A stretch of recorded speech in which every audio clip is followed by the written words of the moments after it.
Welcome to the Deep Dive. Today we're exploring a story that really captures the incredible shift in commerce we've all seen. Hmm. I mean, think about it. We've gone from, walking down Main Street to find what you need to this huge global digital bazaar. Right. Anything from anywhere, basically. Exactly. A few clicks and it's on its way. It's such a fundamental change. And it makes you wonder, doesn't it? How does a company go from just one person's problem Yeah, specific frustration. to becoming, well, a cornerstone of this whole new digital economy? It's a great question. So today we're diving into Shopify, a real powerhouse in the tech world. Definitely a titan. Yeah. And they haven't just built a platform. They've genuinely reshaped e-commerce. You could even say they've provided a sort of blueprint for other tech entrepreneurs. That's a good way to put it. And our mission today is really to unpack that. You want to explore Shopify's whole journey. Well, in the beginning. From the very beginning, trace how it grew, how it got to be this, global leader it is now.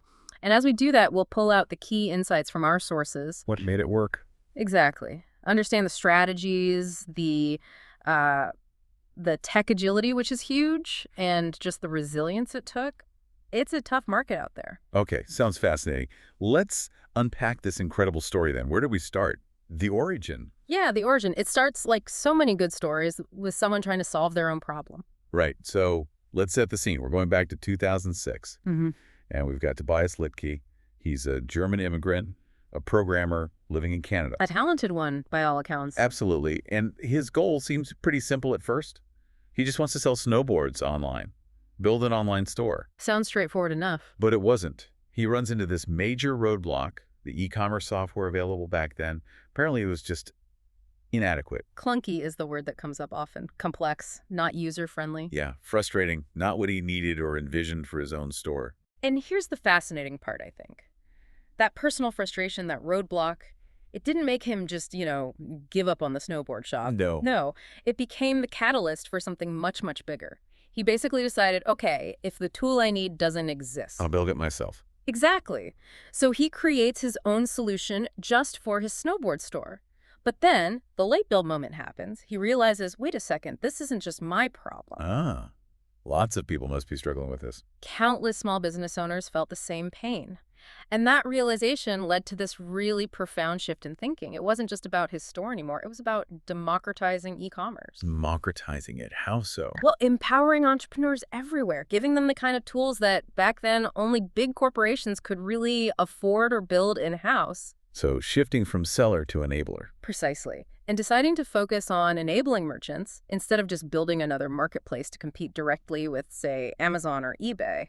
That was a huge strategic bet. A gamble, really. A gamble that paid off massively.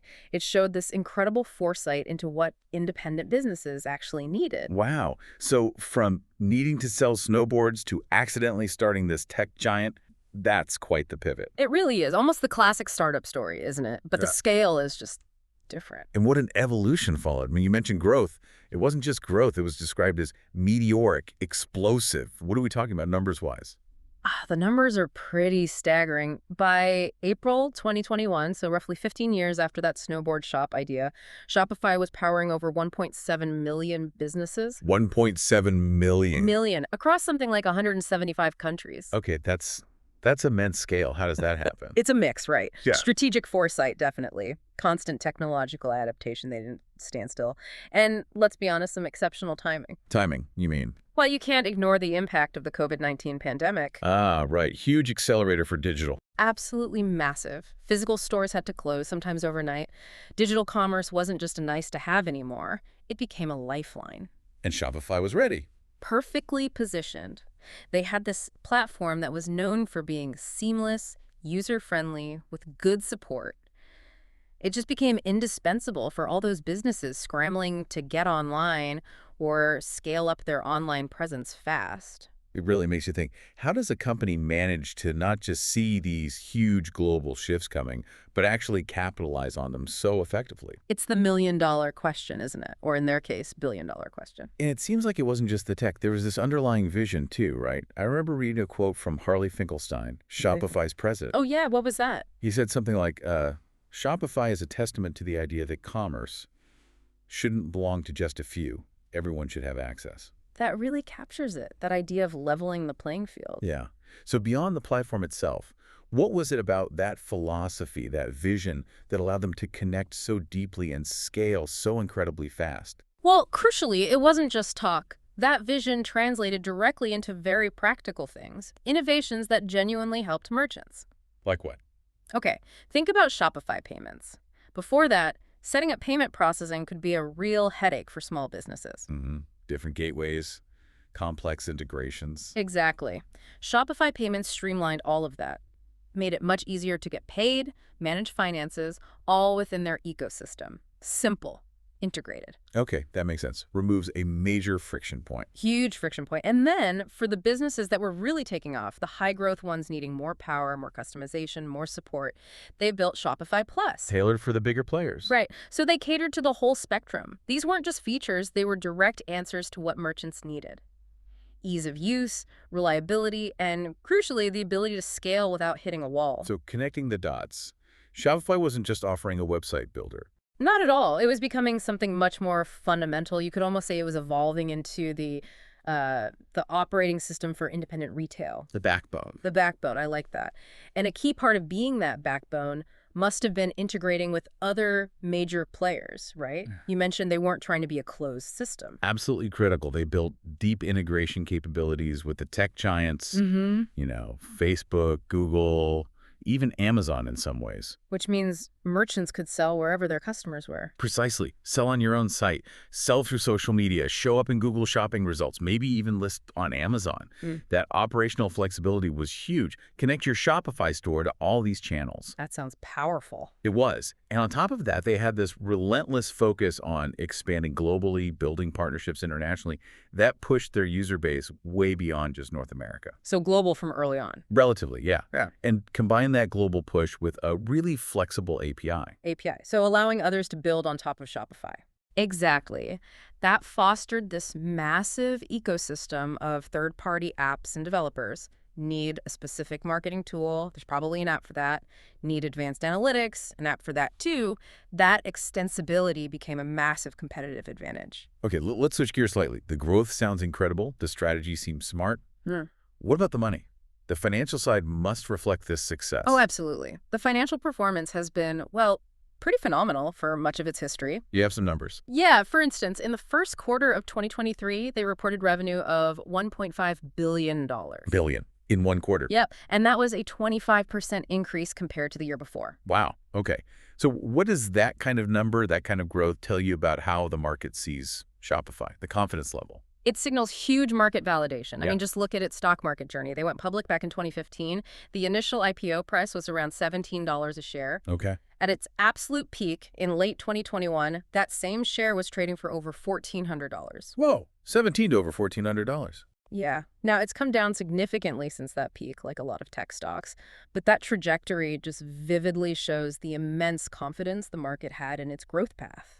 Its ability to capture both the small business market, the B2C side, and increasingly larger enterprise clients. So it was seen as a really strong bet on the future of commerce. For a long time, yes, a reflection of its power to consistently grow its share of the market. But, no company's journey is just smooth sailing, especially in tech. Even giants face headwinds. Shopify's no exception, right? They've had challenges. Definitely not an exception. They've faced and still face some really intense competition. Like Amazon. Amazon is the obvious behemoth, always looming. But there are also constantly new disruptive players trying to carve out niches. The competition is fierce. And it's not just competition, is it? What other complexities are they juggling? Oh, plenty. You've got the complexities of international regulations, which change all the time and vary by country. There's the constant, ever-present threat of cybersecurity breaches. Think of all the merchant and customer data they handle. Yeah, that's a huge responsibility. Massive. And then there's just the sheer speed of tech. Yeah. The risk of your platform becoming obsolete if you don't keep innovating relentlessly. So how have they managed to navigate all that? What's been their strength? I think a core strength has always been their agility. Their ability to respond relatively quickly to what the market demands, to what merchants need. Adapting fast. Yes. And remember that ecosystem we talked about, the third-party apps and developers, that's a huge asset too.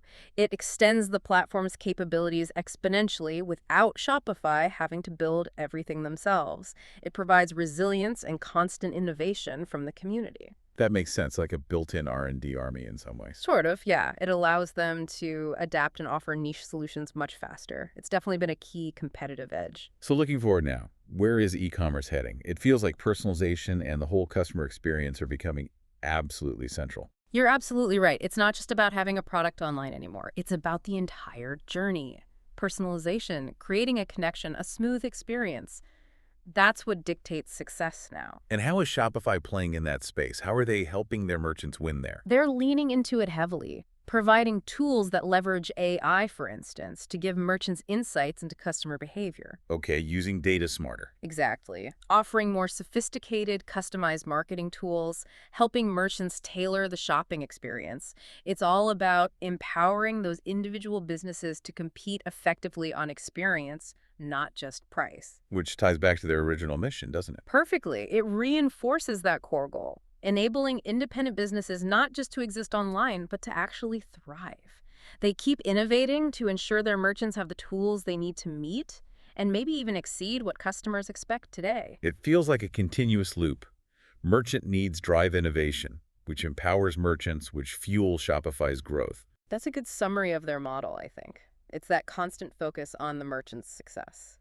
So when you step back and look at the whole story, it really is kind of a digital rags to riches tale, isn't it? Right in the middle of this information age. It is pretty remarkable. From Tobias Lipke just needing to sell some snowboards. That initial vision, that drive, it hasn't just built a multi-billion-dollar company. You could argue it's actually changed the fundamentals of modern entrepreneurship. Yeah, making it accessible for millions who might never have dreamed of starting a business before the internet, let alone one with global reach. It's a powerful narrative. Yeah. A testament to that clear vision, like you said, executed with just relentless innovation. Execution is key. Okay, so as we wrap up this deep dive, let's just quickly recap.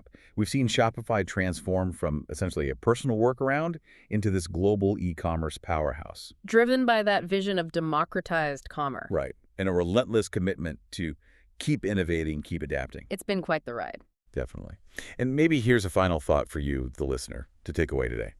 Shopify's story really shines a light on something powerful, doesn't it? The potential that comes from identifying a problem you feel deeply. Personal frustration, yeah. And then having the vision, the drive, the resilience to not just solve it for yourself, but to scale that solution to help potentially millions of others. It makes you wonder. It does. So maybe think about this. Is there a frustration in your own life, your own work, that maybe, just maybe, holds the seed of an unexpected innovation?